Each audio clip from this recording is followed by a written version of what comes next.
Hi all, അസ്സലാമലൈക്കും. Welcome back to Silna's kitchen.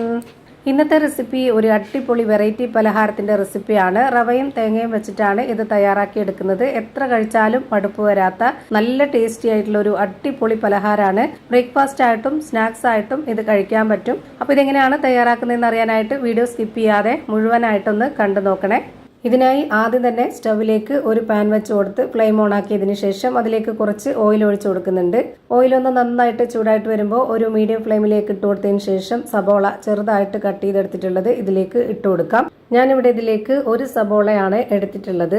അടുത്തതായി ഇതിലേക്ക് 4 അല്ലി വെളുത്തുള്ളി, 2 പച്ചമുളക്, കുറച്ച് മല്ലിയില, കറിവേപ്പില ഇത്രയും ചെറുതായിട്ട് കട്ട് ചെയ്തിട്ട് അതുകൂടി ഇതിലേക്ക് ഇട്ട് കൊടുക്കുന്നുണ്ട്. ഇനി ഇതെല്ലാം കൂടെ നല്ലപോലെ ഇളക്കി കൊടുത്തതിന് ശേഷം ഒരു 10 സെക്കൻഡ് ഇതൊന്ന് അടച്ചു വെച്ചിട്ട് വേവിച്ചെടുക്കാം.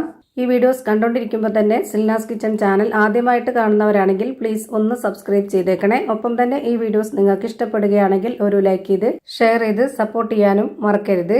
ഈ ഒരു ഉള്ളി ഇപ്പോൾ ചെറുതായിട്ടൊന്ന് കുക്കായിട്ട് വന്നിട്ടുണ്ട്. ഇനി നമുക്ക് ഇതിലേക്ക് പൊടികൾ ഇട്ട് കൊടുക്കാം. ഇതുപോലെ ചെറിയൊരു സ്പൂൺ അളവിൽ 1 സ്പൂൺ മുളക് പൊടി, ഒരു 1/4 സ്പൂൺ അളവിൽ മഞ്ഞൾപ്പൊടി, പെരിഞ്ജീരകപ്പൊടി, ഗരം മസാലപ്പൊടി, ആവശ്യത്തിനുള്ള ഉപ്പ് ഇത്രയും ഇട്ട് കൊടുത്ത ശേഷം നന്നായിട്ടൊന്ന് ഇളക്കി കൊടുത്തിട്ട് ഇതൊന്ന് അടച്ചു വെച്ച് വേവിച്ചെടുക്കാം.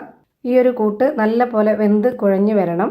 1-2 മിനിറ്റ് ഇതുപോലെ അടച്ചു വെച്ച് വേവിച്ചപ്പോൾ ഇപ്പോൾ നന്നായിട്ട് വെന്ത് കുഴഞ്ഞു വന്നിട്ടുണ്ട്. ഇനി ഇതിലേക്ക് നേരത്തെ തന്നെ 2 ഉരുളക്കിഴങ്ങ് വേവിച്ച് ഉടച്ചു വെച്ചിരുന്നു, അത് ഇതിലേക്ക് ഇട്ട് കൊടുക്കാം. ഇനി ഇത് നല്ല പോലെ ഒന്ന് ഇളക്കി കൊടുക്കണം. അപ്പോൾ ഇതിലേക്ക് വെന്ത് കിട്ടാനായിട്ട് കുറച്ച് വെള്ളം ഒഴിച്ചു കൊടുക്കണം. വെന്ത് വരുമ്പോൾ നല്ല കട്ടിയായിട്ട് കുറുകി കിട്ടണം. അതുപോലെ ഇത് നന്നായിട്ട് ലൂസായിട്ടിരിക്കാനും പാടില്ല, എന്നാൽ നല്ല ടൈറ്റും ആവരുത്. അപ്പോൾ ഞാൻ അതിന് വേണ്ടിയിട്ട് ഇതിലേക്ക് 1/4 കപ്പ് അളവിൽ 2 കപ്പ് വെള്ളം ഒഴിച്ചു കൊടുത്തിട്ടുണ്ട്. ആദ്യം തന്നെ ഒന്നിച്ച് ഒഴിച്ചു കൊടുത്തിട്ടില്ല, അപ്പോൾ പരുവം തെറ്റും. അതുകൊണ്ട് ഘട്ടഘട്ടമായിട്ടാണ് ഒഴിച്ചു കൊടുത്തിട്ടുള്ളത്. ഇളക്കി കൊടുത്ത് പരുവം നോക്കിയിട്ട് ഇനി ഇതൊന്ന് അടച്ചു വെച്ചിട്ട് വേവിച്ചെടുക്കാം. ഇപ്പോൾ ഇതാ വെള്ളമൊക്കെ വറ്റി നല്ല പോലെ വെന്ത് ഉടഞ്ഞ് കിട്ടിയിട്ടുണ്ട്. ഈ ഒരു പരുവാണ് കറക്റ്റ് പരുവം.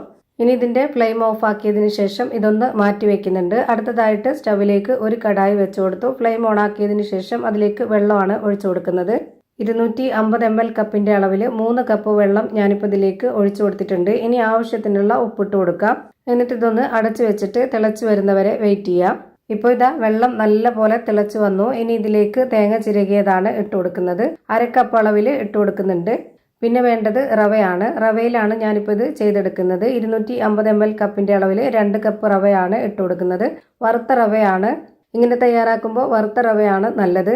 ഒട്ടും കട്ട പിടിക്കാതെ നന്നായിട്ട് ഇത് ഇളക്കി കൊടുത്ത് യോജിപ്പിച്ചെടുക്കണം. ഇപ്പോൾ ഞാൻ 2 കപ്പ് റവയും ഇട്ട് കൊടുത്തിട്ട് ഇതുപോലെ ഈ ഒരു പരുവത്തിൽ റെഡിയാക്കി എടുത്തു. ഇനി നമുക്കിതിൻ്റെ ഫ്ലെയിം ഓഫ് ചെയ്ത് കൊടുക്കാം. ഫ്ലെയിം ഓഫ് ചെയ്തതിന് ശേഷം ഒന്ന് പകുതി ചൂടാറി കഴിഞ്ഞാൽ പിന്നെ നമുക്കിത് നല്ല പോലെ ഒന്ന് കുഴച്ചിട്ടെടുക്കണം. റവ നല്ല സോഫ്റ്റ് ആയിട്ടാണ് കിട്ടിയിട്ടുള്ളത്. നമ്മൾ എടുത്തിട്ടുള്ള വെള്ളമൊക്കെ കറക്റ്റ് ആയതുകൊണ്ടാണ് ഇങ്ങനെ കിട്ടിയത്. ഇപ്പോൾ അത് നല്ല പോലെ കുഴച്ച് റെഡിയാക്കി എടുത്തിട്ടുണ്ട്. ഇനി നമ്മുടെ കയ്യിൽ കുറച്ച് ഓയിലൊന്ന് തടവിയതിന് ശേഷം ഇതിൽ നിന്ന് കുറച്ച് മാവ് എടുത്തിട്ട് ഇതുപോലെ ബോൾ ഷേപ്പിലാക്കി എടുക്കാം. ഞാനിപ്പോൾ കുറച്ച് വലിപ്പത്തിലാണ് ഇത് റെഡിയാക്കി എടുക്കുന്നത്. ഓരോരുത്തർക്കും എത്ര വലിപ്പത്തിലാണോ വേണ്ടത്, അതുപോലെ ഏത് ഷേപ്പിലാണോ വേണ്ടത് അതുപോലെ തയ്യാറാക്കി എടുക്കാം. ഞാനിപ്പോൾ ഇവിടെ കുറച്ചധികം വലിപ്പത്തിൽ ഈ ഒരു ഷേപ്പിൽ എല്ലാം റെഡിയാക്കി ഒരു പാത്രത്തിൽ മാറ്റി വെച്ചിട്ടുണ്ട്. ഇനി നമുക്ക് ഒരു ബോർഡിലേക്ക് കുറച്ച് ഓയിൽ ഒഴിച്ചു കൊടുത്തതിന് ശേഷം അത് നന്നായിട്ടൊന്ന് സ്പ്രെഡ് ആക്കിയിട്ട് അതിലേക്ക് ഒരു മാവ് വെച്ച് കൊടുത്തിട്ട് കൈ വെച്ചിട്ട് തന്നെ നല്ല പോലെ ഇതുപോലെ ഒന്ന് പരത്തിയെടുക്കുന്നുണ്ട്. പെട്ടെന്ന് ഇതുപോലെ സ്മൂത്ത് ആയിട്ടിരിക്കുന്നതുകൊണ്ട് പെട്ടെന്ന് പരന്ന് കിട്ടും. ഈ മാവ് പരത്തിയെടുക്കുമ്പോൾ ഒരുപാട് ലൂസ് ആവാൻ വേണ്ട, എന്നാൽ നല്ല കട്ടിയും ആവണ്ട. ഈ ഒരു പരുവത്തിൽ റെഡിയാക്കി എടുത്തതിന് ശേഷം പിന്നെ അതിലേക്ക് നമുക്ക് റെഡിയാക്കി വെച്ചിട്ടുള്ള ആ ഒരു കിഴങ്ങിൻ്റെ മിക്സ് ഇതിലേക്ക് വെച്ച് കൊടുക്കാം. ആവശ്യത്തിന് വെച്ച് കൊടുത്തതിന് ശേഷം ഇത് നമുക്ക് ഈ ഒരു ഷേപ്പിൽ മടക്കി എടുത്തിട്ട് നന്നായിട്ട് ഇതൊന്ന് ഒതുക്കി കൊടുക്കാം. ഇതുപോലെ തയ്യാറാക്കുമ്പോൾ നമുക്ക് രാവിലെ ബ്രേക്ക്ഫാസ്റ്റ് ആണെന്നുണ്ടെങ്കിലും ഈ ഒരെണ്ണം കഴിച്ചാൽ മതിയാവും ഒരാൾക്ക്. അതല്ല സ്നാക്സ് ആയിട്ട് കുട്ടികൾക്കൊക്കെ കൊടുക്കാനാണെന്നുണ്ടെങ്കിൽ നമുക്കിത് കട്ട് ചെയ്തെടുത്തിട്ട് അങ്ങനെ കഴിക്കാവുന്നതാണ്. ഇനി ഇതൊന്ന് ഫ്രൈ ആക്കി എടുക്കുന്നുണ്ട്. അതിന് വേണ്ടിയിട്ട് ഞാനിവിടെ ഒരു പാൻ വെച്ച് കൊടുത്ത് ഫ്ലെയിം ഓൺ ആക്കിയതിന് ശേഷം അതിലേക്ക് കുറച്ച് ഓയിൽ ഒഴിച്ചു കൊടുത്തു. എന്നിട്ട് ഇത് വെച്ച് കൊടുത്തതിന് ശേഷം ഇത് നല്ല പോലെ ഒരു ഭാഗം വെന്തിട്ട് ഒന്ന് തിരിച്ചിട്ട് കൊടുക്കുന്നുണ്ട്. ഇനി നമ്മളിത് തിരിച്ചിട്ട് കൊടുത്തതിന് ശേഷം ഈ ഒരു ഭാഗം കുറച്ചുകൂടെ ഒന്ന് കുക്കായിട്ട് വരണം. അങ്ങനെ നമ്മളിതിലേക്ക് കുറച്ച് ഓയിൽ ഒഴിച്ചു കൊടുത്തതിന് ശേഷം ഇതുപോലെ 2 ഭാഗം നന്നായിട്ട് വേവിച്ചെടുത്തതിന് ശേഷം ഇത് നമുക്ക് എടുത്തു മാറ്റാവുന്നതാണ്.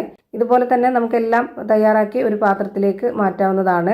ഞാനിപ്പോൾ ഇവിടെ 3 എണ്ണം തയ്യാറാക്കി എടുത്തു. എന്നിട്ട് ഇതുപോലെ കട്ട് ചെയ്തെടുത്തിട്ടുണ്ട്.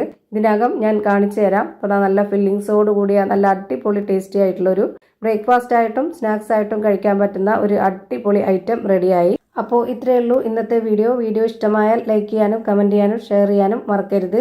പുതിയൊരു വീഡിയോയുമായി വീണ്ടും വരും. Thank you for watching.